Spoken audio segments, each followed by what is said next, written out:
The boss's pen, the silent architect's masterstroke. Listen closely. He handed her the pen to sign away everything. He believed he was ending a marriage, a simple, clean discard of a woman he had outgrown.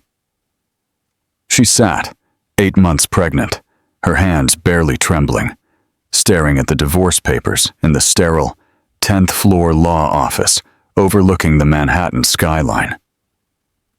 He was a billionaire, the king of finance, Grant Dynamex. And she was a simple nobody. What he didn't know, as he watched her sign, was that the pen he gave her held more power than his entire empire. He wasn't just divorcing his wife, he was firing his boss. If you think revenge is a dish best served cold, prepare yourself. This is a corporate checkmate. Don't forget to like and subscribe to watch this king fall. The air in the offices of Matheson, Gray, and Locke, high above Park Avenue, was so cold it felt like a physical weight. Amelia Thorne, soon to be no longer Amelia Grant, kept her gaze fixed on the mahogany grain of the table. Every swirl in the wood felt like a mocking laugh. Across from her was Richard Grant, her husband of 6 years. He wasn't looking at her. He was checking his phone, a polished titanium device that likely cost more than her car. His jaw was tight, his $5,000 suit immaculate. He looked like the cover of Forbes, a man who had built an empire from scratch. Or so the world believed. "Amelia, just sign," his voice snapped. He finally looked up, his blue eyes as flat and frigid as glacial ice. "We've been over this. It's a generous settlement." Beside him, his lawyer, a shark named Mr. Velasco, slid the final signature page toward her. "Mrs. Grant, the terms are ironclad. A one-time payment of $50,000. The car you currently drive, and you vacate the penthouse by the 1st of the month. In exchange, you waive all current and future claims to Mr. Grant's assets, properties, and, of course, Grant Dynamics, $50,000. For him, it was a bar tab. For her, the ultimate insult. Amelia's hand rested on the swell of her belly. The baby kicked, a sharp reminder of the life caught in the crossfire. "And the baby, Richard?" she whispered. Her throat dry. "He'll be well provided for," Richard said dismissively, as if discussing a line item in a budget. "A trust will be set up. My team will handle it. Just sign." He was in a hurry. Amelia knew why. She had seen the paparazzi photos, the blog posts, the society whispers. Sophia Royce, a 24-year-old Instagram model and brand ambassador, was expecting. Amelia had even seen her downstairs, tapping acrylic nails against the window of a new blood-red Ferrari, a pre-divorce gift from Richard. This entire process had been a brutal 4-week blitzkrieg. The moment Richard learned Sophia was also accidentally pregnant, Amelia had become a liability. A problem to be erased. "You didn't build anything, Amelia," he had sneered last week in their vast, empty penthouse when she tried to appeal to the man she married. "You were an art historian, a librarian. I gave you a world you never could have dreamed of. You should be grateful for the soft landing." She looked at the pen in her hand. It was a heavy, black lacquer Mont Blanc, a gift she had given him 5 years ago when they closed their first major deal. He had forgotten, of course. Her hand was shaking, not from fear or sorrow. That had burned out in the last weeks. It was rage, a cold, quiet, seismic fury that had been building since the moment she found his secret phone. She thought back to their beginning. She, the quiet MIT engineering graduate, a coding prodigy who hated the spotlight. He, the charismatic Harvard MBA who could sell ice to a glacier. She had the idea, the revolutionary algorithm that became the core of Aura, the predictive analytics software that made the Grant Dynamics a $30 billion giant. She had the brains. He had the face. "I'll be the CEO," he had sweet-talked her all those years ago. "You can be the silent architect, the power behind the throne. No one needs to know. It will be our secret." She, naive and in love, had agreed. She built the entire back end, the architecture, the security protocols. She structured the company through a labyrinth of trusts and holding companies, all registered in Geneva, all leading back to a single, anonymous entity. AM Holdings. A for Amelia, M for Montero. Richard was never the owner. He was an employee, the CEO, yes, with a generous salary and stock options that were, crucially, programmed to vest on their 7th wedding anniversary, an anniversary they would now never reach. He owned precisely 0% of the company he called his own, and in his blind arrogance, he had never questioned it. He never looked into the bylaws he signed unread. He simply believed his own press. "Amelia, I don't have all day," Richard snapped. Amelia looked up. She met his icy gaze, and the glint of steel that had been hidden in her spine for 6 years finally solidified. "You're right, Richard," she said. Her voice was surprisingly clear. "You don't." She clicked the pen. She signed her name. Amelia Thorne, on the signature line, not Amelia Grant. She pushed the papers back across the table. Mr. Velasco scooped them up.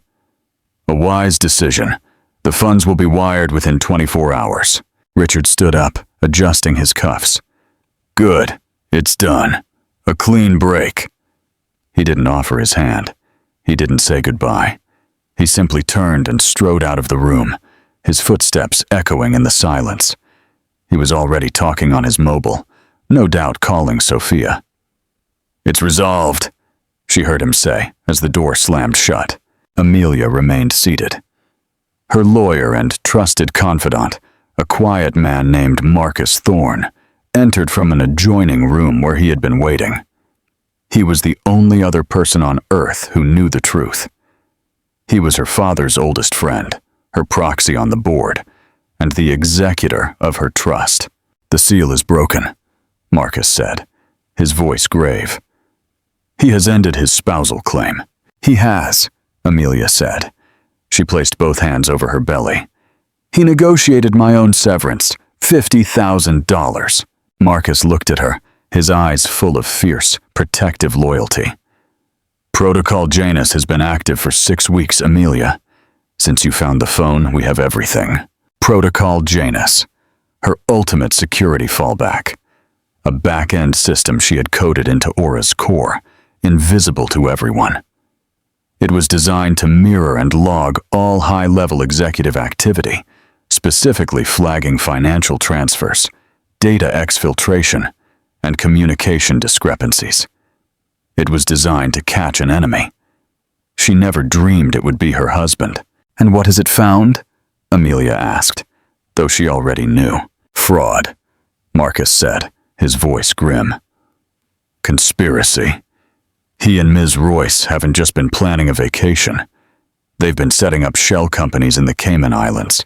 He has been siphoning funds, your funds, into accounts under her name. He was planning to bleed the company dry,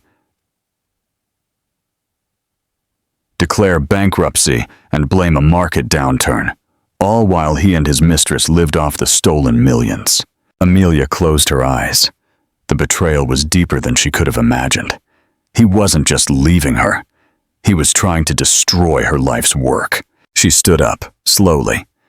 The defeated-looking pregnant woman who had entered the office was gone. In her place was the owner. "Initiate lockdown, Marcus," she commanded. "Freeze his corporate access, everything. Notify the board of an emergency, non-negotiable meeting in 2 weeks, and send a courtesy invitation to the SEC, Securities and Exchange Commission. I believe they'll be very interested in what Mr. Grant has been doing." She walked to the window, watching the red Ferrari pull away from the curb below. "He wants a clean break," Amelia whispered to her unborn son. "We'll give him one." Audience interaction and CTA. The librarian just activated Protocol Janus. If you were in Amelia's shoes, would you have signed the divorce immediately to secure your legal innocence? Or would you have fought for every cent from the start? Comment your strategy below, and if you can already feel the tension, hit subscribe so you don't miss Richard's downfall. The Janus lockdown.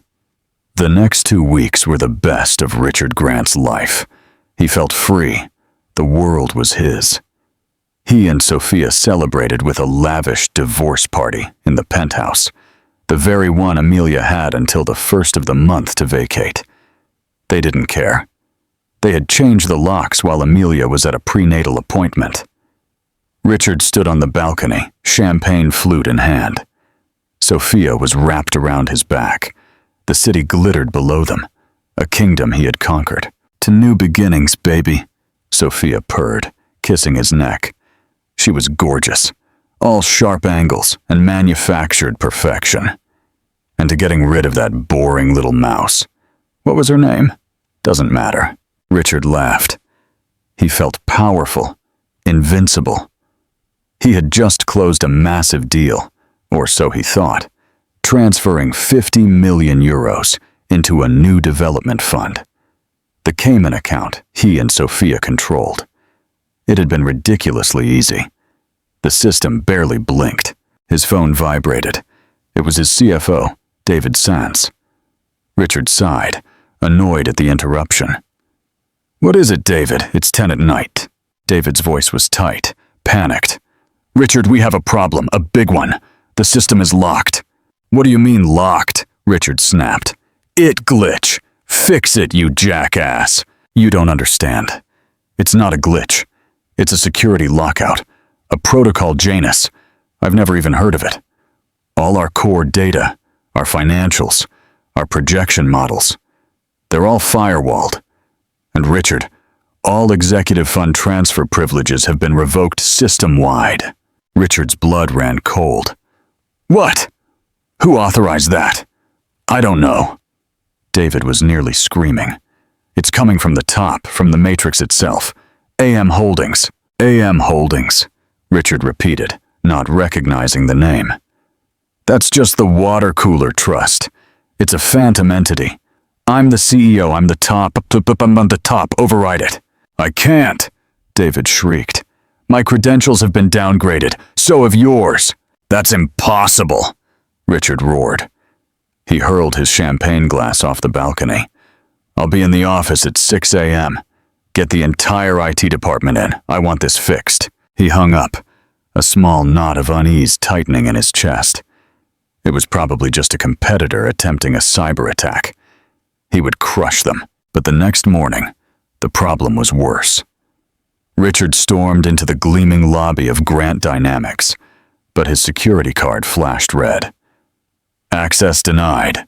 "What the hell?" Fran, the head of security, mumbled. He walked up to him, looking deeply uncomfortable. "Mr. Grant, I'm sorry. Your access has been revoked." "Revoked? By whom?"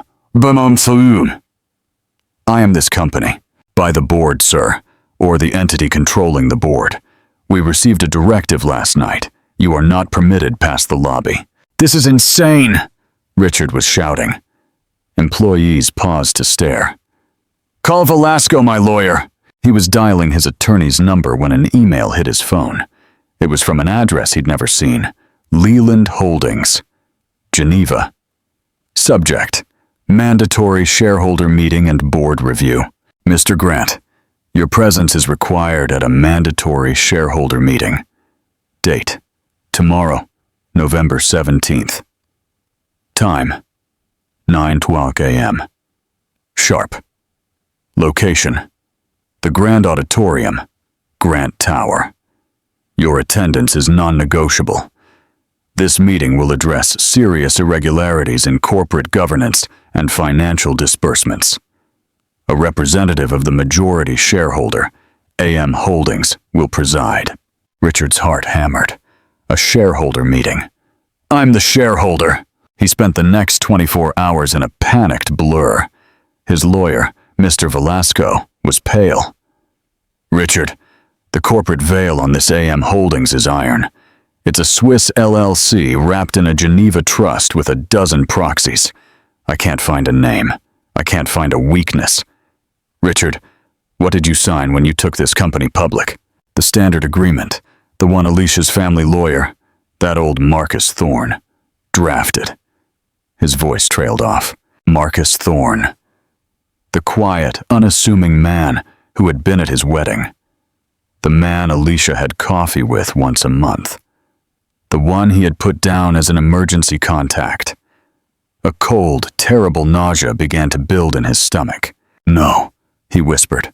It's not possible. He looked at Sophia, who was complaining that her credit cards were being rejected. Richard, fix it! My spa day is booked! Shut up, he screamed. Just shut up! He was going to that meeting. He was going to find out who AM Holdings was, and he was going to destroy them. He was Richard Grant. He had built this, and no one was going to take it away. The architect unveiled the grand auditorium was packed. Every employee of Grant Dynamics, from the courier service to upper management, was present. The press had been invited, lining the back wall with cameras, smelling blood. The board of directors, the people Richard had hired, sat in the front row. Grim-faced, Richard Grant burst in at 8:59 a.m. He wore his most powerful suit, his face a mask of controlled fury. He ignored the whispers, the stares, the clicking of cameras. He marched straight for the podium on the stage, intent on taking control. What is the meaning of this? He thundered, his voice echoing. This meeting is illegitimate. I am the CEO and majority shareholder of this company.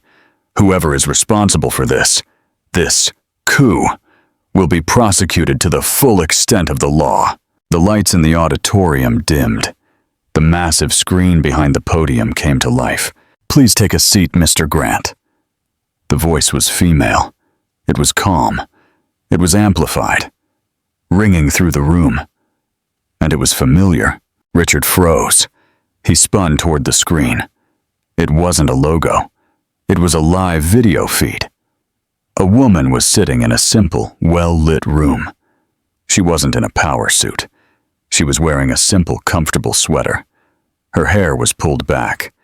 She looked tired, but her eyes were like steel. In her arms, swaddled in a soft white blanket, was a newborn baby. It was Amelia. The entire auditorium gasped. Richard's face went white. Amelia, what is this? What have you done? Me? Amelia shot back, her voice ringing with a power no one in that room had ever heard her wield. I'm simply attending my first general meeting. It was time. This is a joke, Richard stammered, laughing. But it was a high, thin sound. You're my ex-wife. You're an art historian. You have no authority here. Security, take this feed off the screen. Your security team now reports to me, Richard, Amelia said calmly. As does your board of directors, as does your CFO, as does everyone in this room. She adjusted the sleeping baby in her arms. Good morning, everyone. For those who don't know me, my name is Amelia Thorne. You knew me as Amelia Grant, the quiet wife of the CEO. But Amelia Thorne is the name I was born with, and it is the name on the founding deed of AM Holdings, the trust that is the sole 100% owner of Grant Dynamics. A wave of shock rolled through the crowd. The board members stared straight ahead. They knew. Marcus Thorne had clearly already briefed them. This is a lie, Richard shrieked. An invention, is it? Let's ask the system. Amelia's gaze was unwavering. I built it after all. She typed something on a keyboard off camera. The screen split. On one side was her face. On the other, a cascade of code, original patent documents, and digital blueprints. This is the source code for Aura, Amelia explained. Written by me at MIT 7 years ago. Here are the patent applications, filed by AM Holdings. And here, the screen shifted to a document, is the CEO employment contract you signed 6 years ago, Richard. Zoom in on Clause 117B, the morality and termination for cause clause. You were so excited to sign you never read the bylaws, Amelia said. I appointed you CEO, a salaried position. You were granted stock options, not shares, that were programmed to vest on our 7th anniversary, a date we will not reach. You were, to all legal intents and purposes, an employee. My employee, Richard. Richard was clutching the podium with white knuckles. You deceived me. You deceived yourself, Richard. You believed your own myth. You believed I was nothing. You believed I was a bookish mouse who built nothing. Her voice dropped, losing its corporate chill and gaining a personal, icy fury. You handed me a pen in a lawyer's office 2 weeks ago. You forced me, 8 months pregnant with your child, to sign away all claims to your fortune. What you were really doing, Richard, was signing your own dismissal. You legally asserted, with your own expensive lawyers, that you have no claim on my assets. And Grant Dynamics is and always has been my asset. The room was in absolute silence. The only sound was the clicking of cameras. But this meeting is not just about a change of leadership, Amelia continued. It's about a crime. A crime? Richard repeated. His bluster finally broke, revealing pure panic underneath. What are you talking about? My projections are not fiction, Richard, Amelia interrupted, her voice sharp as glass. For the past 6 weeks, I have had Protocol Janus active. It flags irregularities. What irregularities did it find? The screen shifted again. Now it was a flowchart. A web of offshore accounts, phantom companies, and wire transfers. Let's discuss the Cayman Development Fund, Amelia said, as David Sands, the CFO, sank into his seat, looking ill. This, Amelia continued, is an account you and your CFO opened 3 months ago. And here, a new window popped up showing emails. Are your communications with Ms. Sophia Royce? Sophia's glamorous photo filled the screen, next to a chain of emails. Richard's blood turned to ice. These weren't love letters. This was business. Amelia read one aloud. To Sroyce@gmail.com. From rgrant@thegrantdynamics.com. Sophia. The first 10M euro transfer is complete. SR Holdings account is active. We'll siphon another 20M by quarter end. Blame it on the failed Asia launch. By the time I declare bankruptcy, we'll have 100M in the bank. And that stupid wife of mine will be left with nothing but my debts. A collective, horrified gasp filled the auditorium. Richard staggered backward, as if physically struck. He wasn't just leaving me, Amelia explained, her voice shaking with contained fury. He wasn't just cheating on me. He was systematically embezzling, with his mistress as an accomplice. He was planning to defraud this company, steal your pensions, your salaries, and your futures, and leave me, his pregnant wife, to take the blame. She let the weight of that sink in. The 50 million euro development deal you pushed through last week, Richard. Remember that? That wasn't a deal. That was a grand theft. She looked directly into the camera. Richard Grant, as the sole owner and acting chair of the board of AM Holdings, I am terminating your employment for cause, effective immediately. 2 large security guards, the same ones who had barred Richard's entry, began walking down the aisle toward the stage. As for your accomplice, Amelia added, Ms. Sophia Royce is at this very moment being served with a civil suit for conspiracy to commit fraud. All accounts in her name have been frozen, pending a criminal investigation. On the screen, Amelia showed a new video feed. It was a live shot from the penthouse lobby. Sophia, in a silk robe, was screaming at 2 men in suits who were handing her papers. Her credit cards, her Ferrari, her new life. It was all gone, seized as assets derived from criminal activity. "You can't do this!" Richard was screaming now, an animal sound of pure desperation. "It's my life. I built it. I built it." "You were a glorified spokesperson, Richard," Amelia said, her voice laced with the ice from her own heart. "You were the face of the company, a role you played well. But you forgot one thing." She leaned in, her face filling the screen. "Never, ever underestimate the architect." The security guards reached the stage. "Mr. Grant," one said, his voice flat, "you need to come with us." Richard looked wildly at the employees, who stared back with contempt. At the press, who were flashing lights in his face. At the board, who refused to meet his eyes. He looked back at the screen. The woman who had been his quiet, unassuming wife was no longer there. The screen was black. The meeting was over. As the guards took his arms, Richard Grant finally understood. He hadn't just lost a marriage. He hadn't just lost a mistress. He had lost a 6-year chess game in a single move to a grandmaster he didn't even know he was playing. Audience interaction and CTA.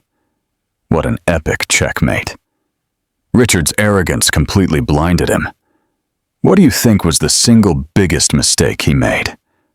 Underestimating Protocol Jonas, or underestimating Amelia's love for the work she created? Drop your strongest opinion in the comments. And if you loved this twist, share this story with someone who needs to see the power of the mind. The legacy of Aura Innovations. The aftermath was immediate and spectacular. "The CEO who wasn't," screamed the front page of the Wall Street Journal. "Billionaire's ex-wife owns everything," headlined the New York Times, with a split photo of a furious Richard being dragged from the building and a serene Amelia holding her baby. Richard Grant's world didn't just collapse. It vaporized. The SEC, invited by Amelia's team, swooped in immediately. The evidence of fraud was so overwhelming, so meticulously documented by Protocol Janus, that a criminal indictment was filed within 48 hours. Richard was ruined. His reputation was toxic, his bank accounts frozen.